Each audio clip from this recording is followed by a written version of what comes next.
There's a lot of money being made off of menopause right now. The menopause industry is growing faster than the menopause science. And before we start learning about products and powders and supplements and snack bars, we have some basic questions such as why does menopause present so differently among women? My severe may not be your severe. Your hot flash may be my joint pain. Symptoms happen inside lives, inside stress, inside history. So, why are we being treated like a multi-billion-dollar market before we are being understood as human?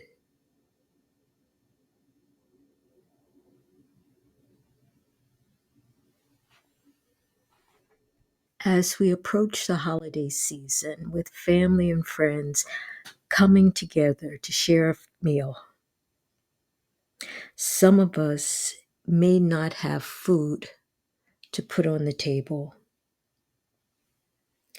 So if you're in a position to help, do so. Help someone in need. Give to a food pantry. No one's child in this land of plenty should have to go hungry.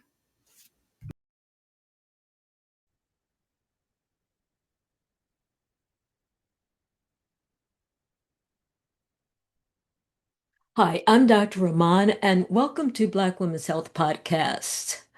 For this conversation, I will use the term menopause in a very special way.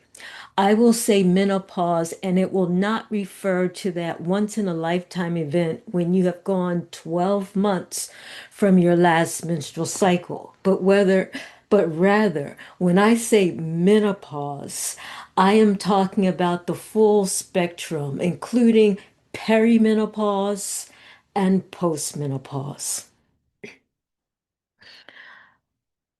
As an OBGYN, I have seen patients transition from perimenopause to postmenopause. And menopause is not always easy.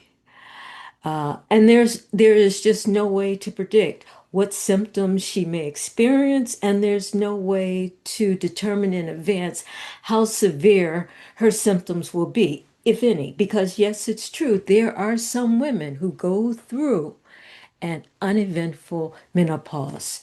But what I want to emphasize is that irrespective of that, menopause is still just a physiologic process. It's not a disease. It's not necessarily something that needs to be fixed. You are not broken. Your body has transitioned to the next stage of life. And similar to when we started our menstrual cycles, each woman experiences it differently.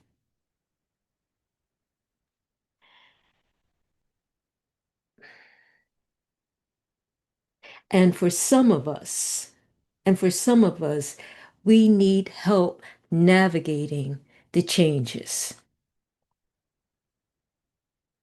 But right now, there's a growing multi-billion-dollar market forming around menopause. And a lot of people see the opportunity to sell their service or sell their products, potentially take advantage of women as women try to navigate these changes in their lives. And that's what concerns me. When there's a market this large, over 1 million women enter into menopause each year in the United States. And so the question becomes, by giving all of this to women, are we helping them, or are we just creating more confusion, doubt, and uncertainty? Because there's a lot out there. There's powders and red lights and supplements and snack bars and pharmaceuticals, and not all of the claims are supported by strong evidence. The food industry has recognized the market that is women's health. And they recognize that women prefer non-pharmaceutical products or non-pharmaceutical options to improve their sleep, to reduce their stress, to support weight loss, to improve their memory and their focus. Nestle, one of the largest food and beverage companies, has committed to working on women's health. That gives me pause. It seems as though women are getting more products, but not necessarily more answers, not more research, more branding, but not necessarily more science, more messages that play on our fears. Your memory is not as good as it used to be. You don't have any functional eggs remaining. Your hormone levels are deficient. Your value has lessened. And that is simply not true. What we know is that menopause can present differently. And because of that, we have what's called the menopause rating scale, basically a list of 11 symptoms associated with menopause. And beside each symptom, there's a rating from none to very severe. And a woman can then track her menopausal symptoms. And she can also share with her doctor because we know that a woman might have mild joint pain and severe anxiety. Another woman might have difficulty sleeping and hot flashes. Often there's weight gain, but the question is the majority of weight gain seen at midlife in women due to menopause? And if so, how do you prove it? And that's where we need more research. Previous studies said that Black women have more hot flashes, more severe hot flashes, have flashes that last for longer duration, more years than others. But how, and that's irrespective of income. But the question is, how do you compare one woman's subjective experience to another? Meaning, how do you know that my definition of the severe is the same as the next woman? Or could it be that Black women in the United States feel a need to complain more, to embellish their symptoms more in order to be heard, in order to be taken seriously? I wonder, I don't know the answer, but we won't get an answer if we don't study the questions. It seems as though women are voicing their menopausal menopausal complaints more than ever, and their dissatisfaction with menopausal health care. And that's understandable if you aren't getting answers, if you aren't getting care. The European Society of Endocrinology has recently issued menopause guidelines for all healthcare providers.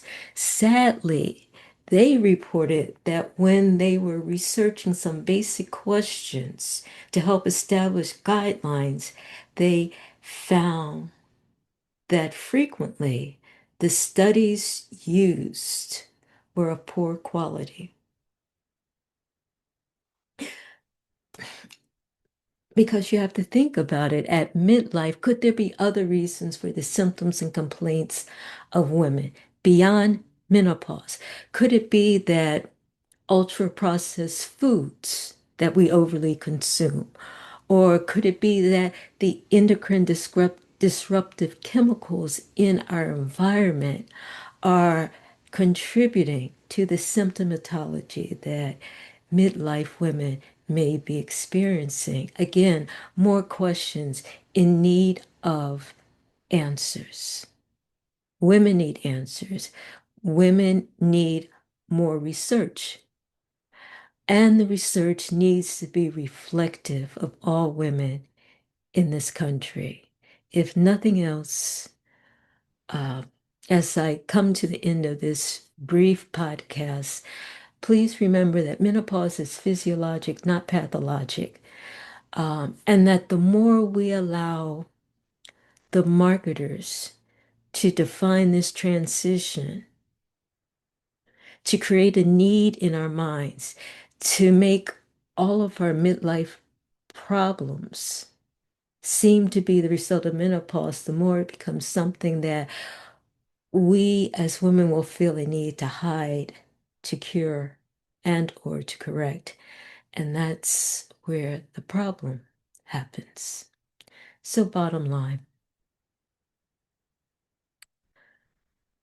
is that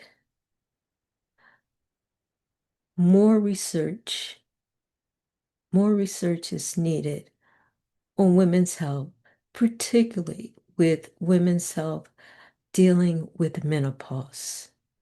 The marketing, the marketing of menopause and menopause services appears to be growing faster than our research or even our understanding of menopause.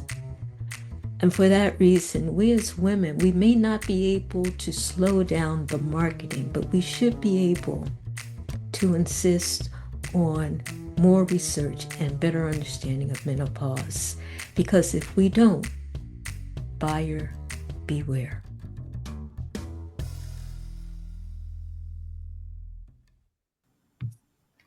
If you found this valuable, share it with one friend and join my email community at drrahman.com.